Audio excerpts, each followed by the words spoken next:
Do you ever eat carrots for breakfast? What about carrots for dessert? Well, if you love the flavors in carrot cake, you'll love this hearty, filling meal, carrot overnight oats. Mornings can be really busy. Between work and school and getting ready for the day, it's a lot to balance. This recipe is not only delicious, but since it gets prepared the day before, you can simply take it out of your fridge without any extra preparation the next morning. As always, we recommend allowing your child to explore each step with as much independence as possible. This includes scooping, measuring, mixing, as well as using tools like a grater, potato peeler, and knives. If it's your child's first time using a new tool, take a few minutes to discuss how to handle that tool safely, such as the importance of working slowly and how to hold the tool properly. Cooking together is not only fun, it's also a learning opportunity. Children are learning new vocabulary, strengthening their fine motor skills, practicing hand-eye coordination, and growing in their confidence.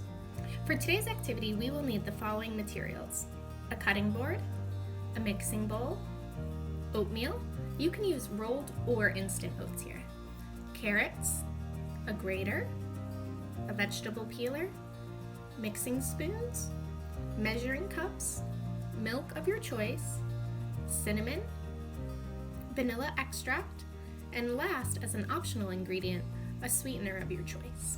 Maple syrup, honey, or agave work well. One important step we can take to keep our bodies strong and healthy is by washing our hands. You should wash your hands anytime before cooking and eating. Using soap and water, wash your hands for at least 20 seconds. I like to pretend to make soapy gloves, scrubbing all over my hands to make lots of bubbles. Can you make soap gloves too? We need half a cup of grated carrots, so depending on the size of your carrots, you may need anywhere from 1 to 3 of them. Wash the carrots under cold water, rubbing the skin to remove any dirt.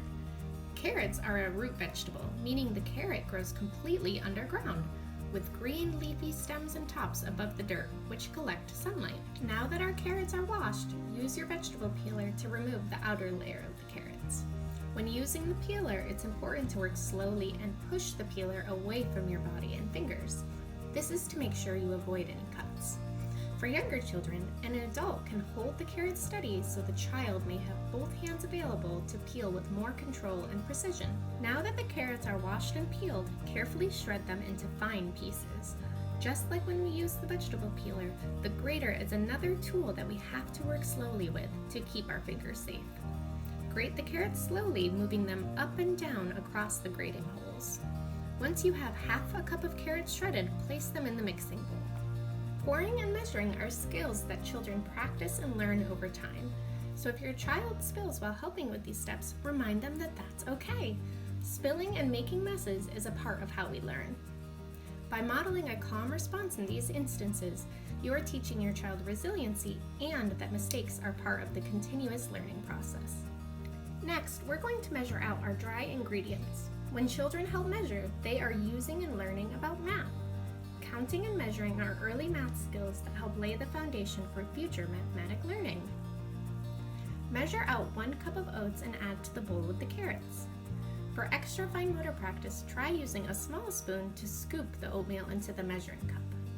Scooping and transferring are one way that children strengthen important fine motor muscles in their hands. Next, add 1 teaspoon of cinnamon to the bowl. Now that the dry ingredients are ready, we can add the wet ingredients. First, measure out 1 1/4 cup of milk and add to the bowl. Next, we'll add 1 teaspoon of vanilla extract. An optional ingredient, but you can also add 1 tablespoon of the sweetener of your choice. I'm going to use some maple syrup. Now that we have all of our ingredients in the bowl, mix to combine. The mixture will look really wet, but the oats will soak everything up and thicken over time. Cover your bowl or transfer to a covered container and place in the fridge overnight. The next morning, take your oatmeal out of the fridge, give it a quick mix, and enjoy.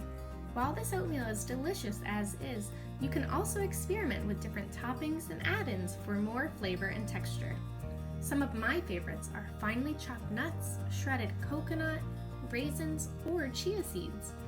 Oatmeal can serve as a blank canvas for trying new flavors and textures. Thank you so much for joining me for this activity. I hope you had fun in the kitchen. If you decide to try this recipe, we would love to see any photos or videos. Just make sure to tag us with #Thinkery@home. Check out our other social media channels for more story times and activities. See you next time!